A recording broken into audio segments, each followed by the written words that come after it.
Good morning. Hope everybody is good. It's another fortunate day for us to be alive and to take advantage of this world. We've got 86,400 moments today to not only enjoy, but to move ahead, to increase ourselves, to be more thoughtful, to be thankful, to be humble, to be aware, to be awake, to rise above where we were yesterday, to see hopefully more clearly and farther in every direction, from the past to the future, and of course now. Sometimes people think that they need to spend a great deal of time meditating, and someone asked me, well, how long do I need to practice? And I was thinking about this, and oftentimes I like to think of 1% of one's day is 14.4 minutes, because there's 60 minutes in an hour, and 24 hours is 1,440 minutes. Multiply that times 16, you get your 86,400 seconds or moments.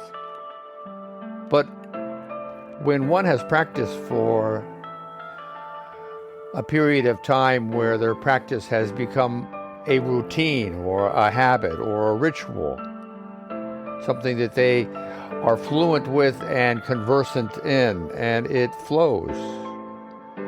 When one is laying down or sitting or standing up in a comfortable, peaceful, thoughtful, composed composite of one's being. It is not necessary to sit for 14.4 minutes or for half an hour or for an hour to be able to gain the same sense of mindfulness, of mindfulness we are seeking, that we are heading toward. We are like a compass, and we draw our bearings. It doesn't take 20 minutes to draw one's bearings. Just a moment or two or three, maybe a minute. 60 moments is, in this conception, then a long time. 1 minute of one's time. So the answer is different for whatever level of amount of practice that one has developed. And so I leave you with that kind of an answer. It is not arbitrary. I remember going to a seminar once, a yoga get-together, and the featured speaker was a Buddhist monk, and he had handouts of about 60 pages of different things, techniques and postures and all of these many, many different things one needed, in quotes, to do. And I sat in the first row because, I was very interested. This is, 15 years ago. And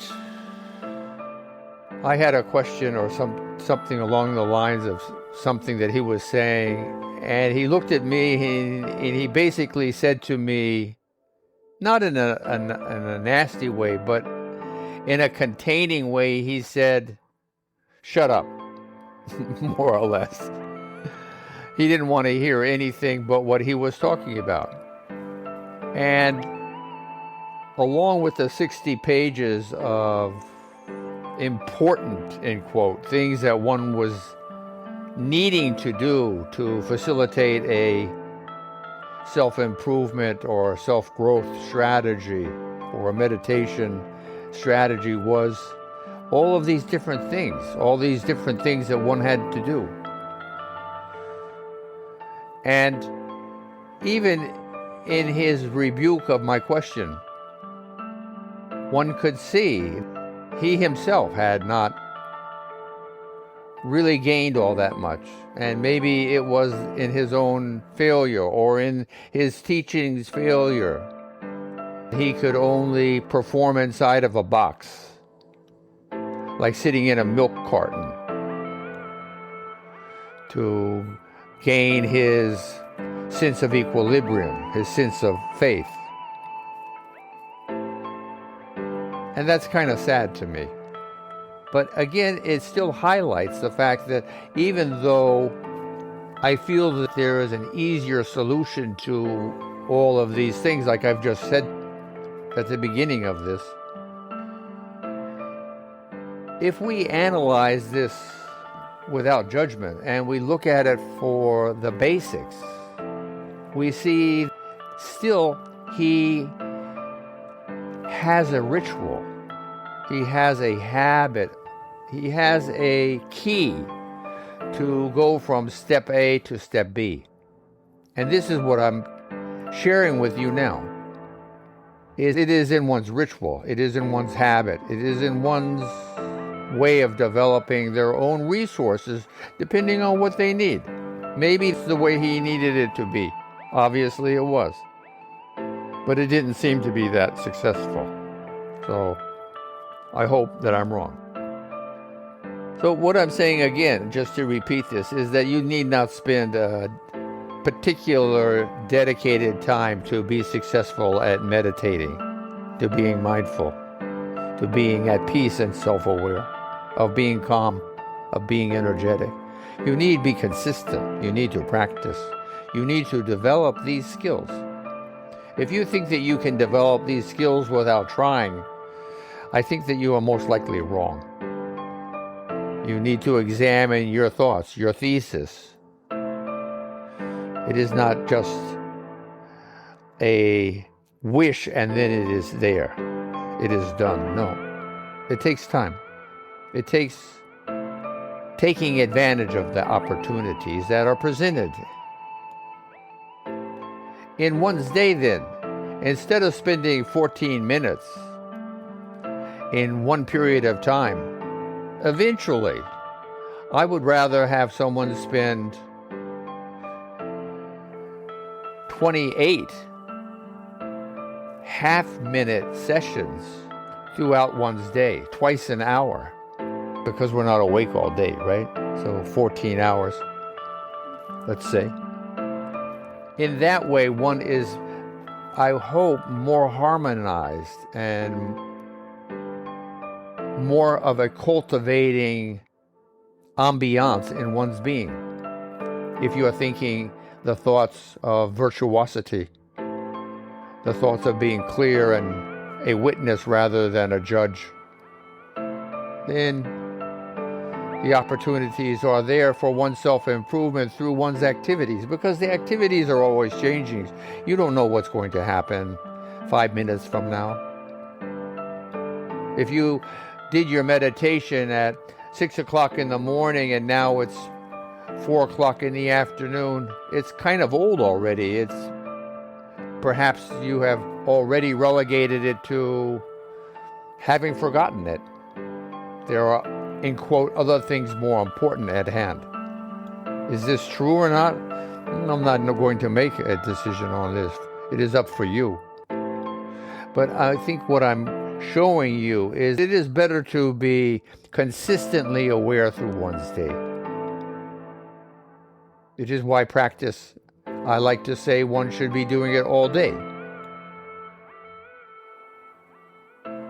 So if you feel, after having gained a certain level of expertise, a certain level of practice that facilitates an easier transition from one's unaware to one's aware state, don't get caught up in rules and regulations.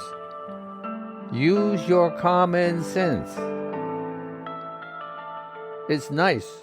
It's a gift to be able to sit in a sense of tranquility for a period of time, a quarter of an hour, or 14.4 minutes, or 14 minutes, or 10 minutes, or half an hour, or an hour. This is a gift one has.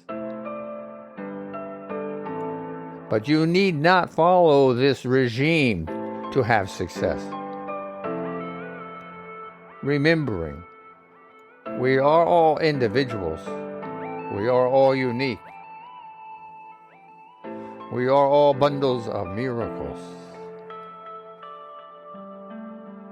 What is important is to remember whom we are. If one remembers one's own DNA, it's in every cell in our bodies.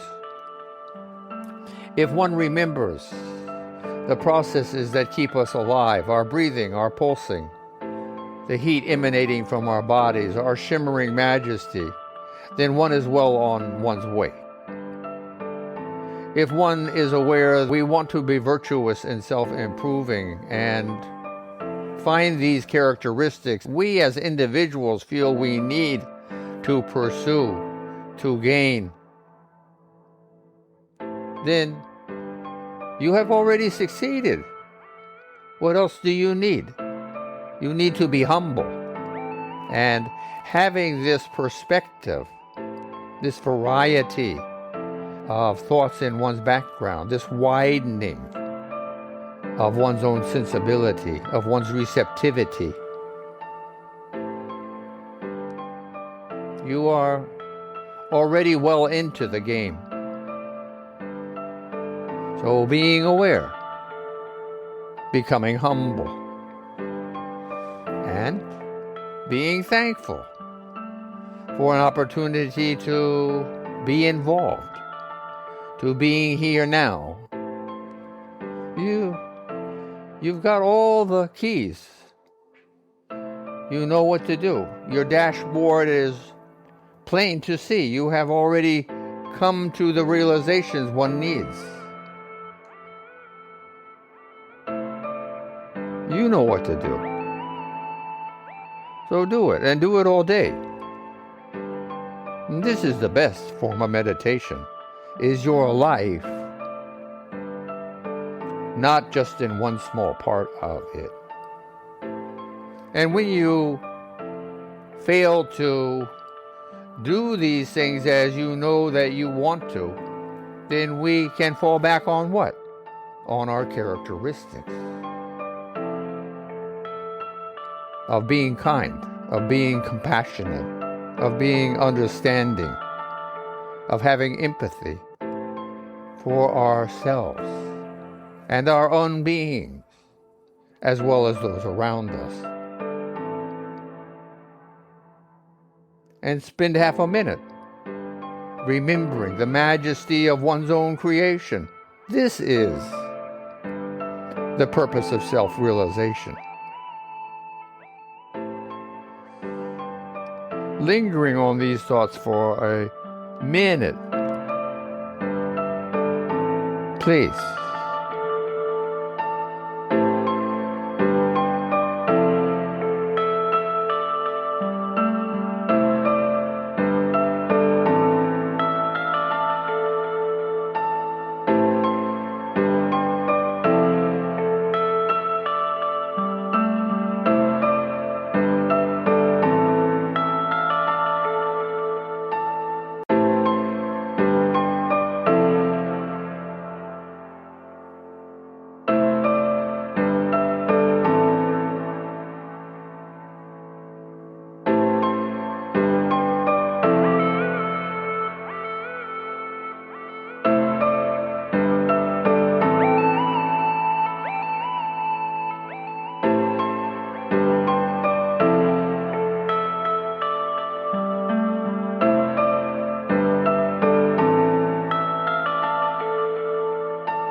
Namaste.